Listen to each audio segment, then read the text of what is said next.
आज हम पढ़ते हैं पाठ 10 स्वावलंबी ध्रुवः। ये संस्कृत का पाठ है, कक्षा 8 का है। प्राचीन काले उत्तानपादो नामा एका नृपा आसीत्। प्राचीन काले इसमें है सप्तमी व्यक्ति एक वचन। प्राचीन काल में उत्तानपाद नाम के एक राजा थे। तस्य द्वे भार्या आस्ताम प्रथमः सुनीतिः अपरः च सुरुचि। उनकी दो पत्नियां थीं। ये लंग लकार का प्रथम पुरुष का द्विवचन है। आस्ताम पहली पत्नी थी सुनीति, और अपरा माने दूसरी, चा माने और, सुरुचि माने सुरुचि, और दूसरी पत्नी थी सुरुचि। तयो भार्यो ज्येष्ठा सुनीता कनिष्ठम च सुरुचि ही आसीत्।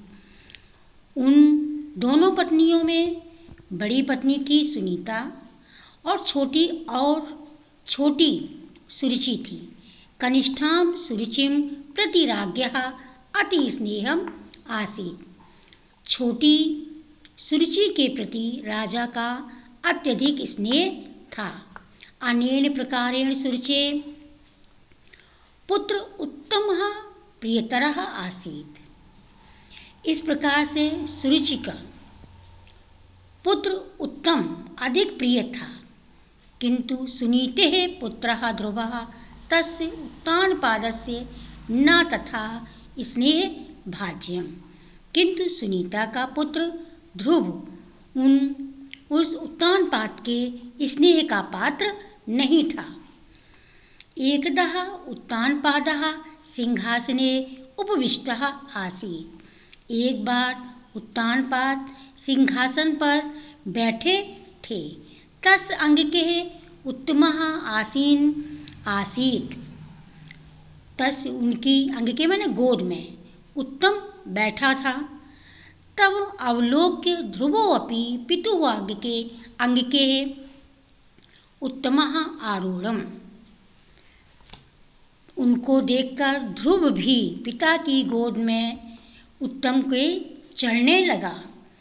ततः सुरुचि ईर्ष्यायाः दर्पणेन च ध्रुवं तर्जित्वम् अवदत्। तब सुरुचि ने ईर्ष्या और अहंकार के घमंड से ध्रुव को डांटते हुए, डांटकर, कित्वा प्रत्यय इसमें लगा है, जहाँ पर कृत्वा लगा होता है वहाँ कर हो जाता है। डांटकर बोला, वत्स वृथा एव मनोरथा। हे बेटा, ये तुम्हारा मनोरथ व्यर्थ है। सा पत्न्या गर्भ जाता त्वं कथम मम पुत्रेण सम भवितुम इच्छसि। तुम दूसरी पत्नी के गर्भ से हो तो तुम कैसे मेरे पुत्र के समान इच्छा रख सकते हो, इच्छा वाले हो सकते हो। अस्य राजसिंहासनस्य योग्यः मम पुत्रः उत्तमः एव अस्ति। इस राज सिंहासन के योग्य मेरा पुत्र उत्तम एव अस्ति ही है। अनेन अपमानेन हता बालकः ध्रुवः मातुः समीपं गत्वा स्वदुःखं मातरां निवेदितम्। इस अपमान से, अपमानेन में तृतीया व्यक्ति है एक वचन। इस अपमान से आहत यानी दुखी बालक ध्रुव माता के समीप गत्वा माने जाकर अपने दुख को माता से निवेदन किया। पुत्रस्य आत्मनिवेदनस्य ज्ञात्वा माता सुनीति ध्रुवं प्रति अवोचत। पुत्र के आत्मनिवेदन को जानकर माता सुनीति ध्रुव के प्रति बोली, पुत्रम अलम दुखे नामः विषादम। हे पुत्र, ये दुख का और विषाद का है। तो उन्होंने कहा कि दुखी मत हो, भगवत शरणम गच्छ, भगवान की शरण में जाओ। सः एव स्वसादात् तव मनोरथम पूरयति।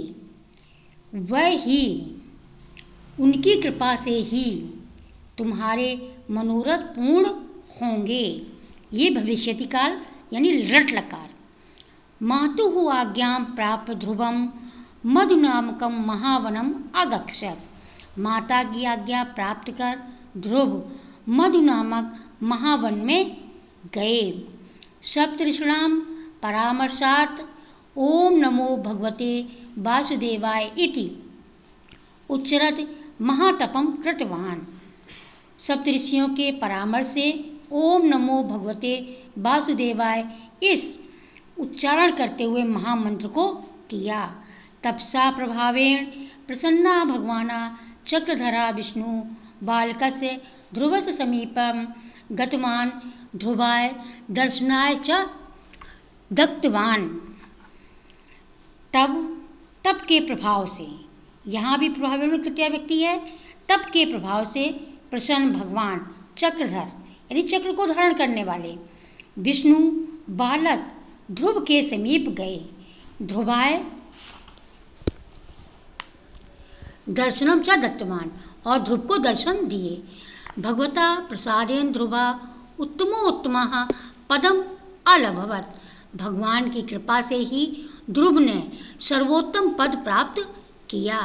पितु प्रसादे राजपदम च लब्धवान और पिता के राजमहल में भी राजपद प्राप्त किया।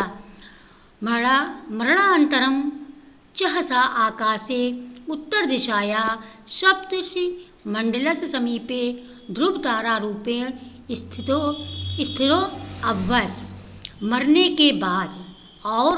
के बाद वह आकाश में यानी सप्तमी व्यक्ति एक वचन उत्तर दिशा की ओर सप्तर्षि मंडल के पास में ध्रुव तारा के रूप में अटल हो गए या स्थिर हो गए। तदा च तस्य माता अति निर्मला तारका भूत्वा और उनकी माता अति निर्मल तारक हो गई यानी तारा हो गई। नक्षत्र मंडले चिर निवासिती नक्षत्र मंडल में बहुत समय तक रहने के लिए। बालको अपि ध्रुवः ध्रुव संकल्पेन स्वावलंबेन च सर्वोच्च पदम अवलभ। बालकों में भी ध्रुव ने अपने अटल संकल्प से, ध्रुव माने होता है अटल संकल्प से ही और अपने बल से ही सर्वोच्चम पद प्राप्त किया। सत्यम ध्रुवः इच्छा शक्ति निष्फला न जायते। सत्य ही है, ध्रुव की इच्छा शक्ति निष्फल नहीं गई। मनोरथस्य मार्गे निष्फला नास्ति। मनोरथ करने से मार्ग निष्फल नहीं होता।